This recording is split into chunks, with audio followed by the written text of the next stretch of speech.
Existentialism arose in the 19th century to challenge traditional Western views. This philosophy holds that humans are whatever they make of themselves, and denies any essential human nature in a traditional sense. Humans create their own nature through free, responsible choices. Existentialism can be defined by the ever-changing self. A person is the sum of all their choices, with each decision influencing their identity. Responsibility and anguish. With freedom of choice comes responsibility. You are to blame for the way your life turns out. Bad faith. We often blame others for our bad choices, but to deny our inherent freedom is wrong.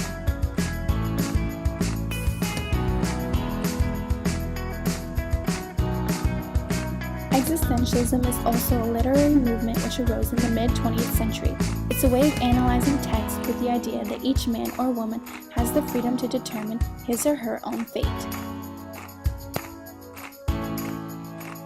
Existentialism was created by Friedrich Nietzsche, Martin Heidegger, Søren Kierkegaard, and Jean-Paul Sartre. The writings of Kierkegaard provided the basis upon which later thinkers and artists built up the edifice of existential philosophy. He wrote about loneliness, secrecy, doubt, sin, and faith. Considered the father of existentialism, Søren Kierkegaard was a Danish philosopher, theologian, and author in the 1800s. He was self-described as being born old, and was unafraid to look at life differently from other philosophers during his era. This can particularly be seen in the concept of anxiety. Published by Kierkegaard under his pseudonym, the concept of anxiety is a philosophical work which focuses on the link between existentialism, anxiety, dread, angst, and more importantly, guilt. According to Kierkegaard, when we recognize our inherent freedom and take responsibility for our choices, we experience a dizziness of freedom or dread. This can particularly be seen in his example of a man standing on a very tall building. On one hand, he has an immense fear of falling, while on the other, a terrifying urge to throw himself over.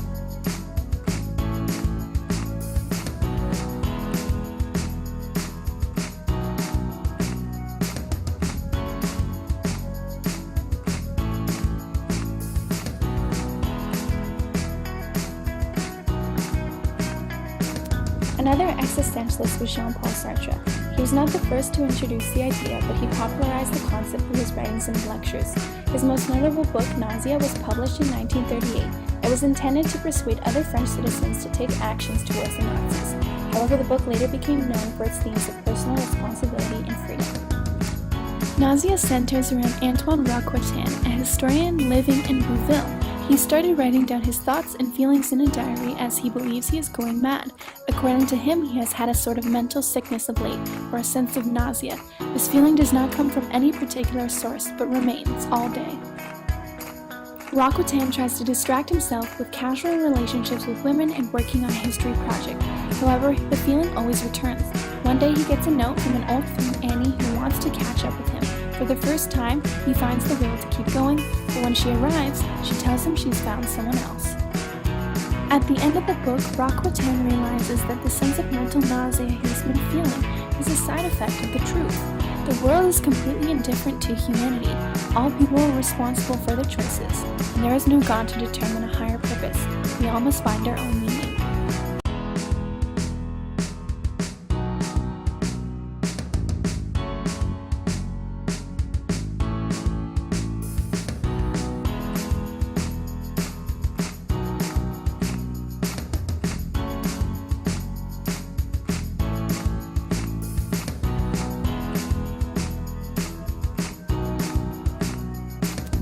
In literature today, existentialism can be found in the character's choices for themselves.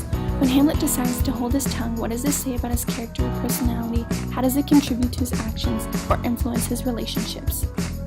Because each character, book, play, and movie differs from one another, it's hard to explain existentialism across the board. However, there are still some common underlying threads which tie each other together.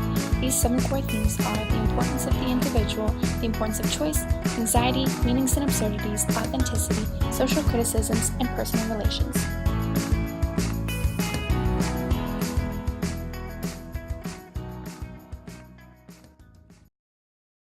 Created using Powtoon.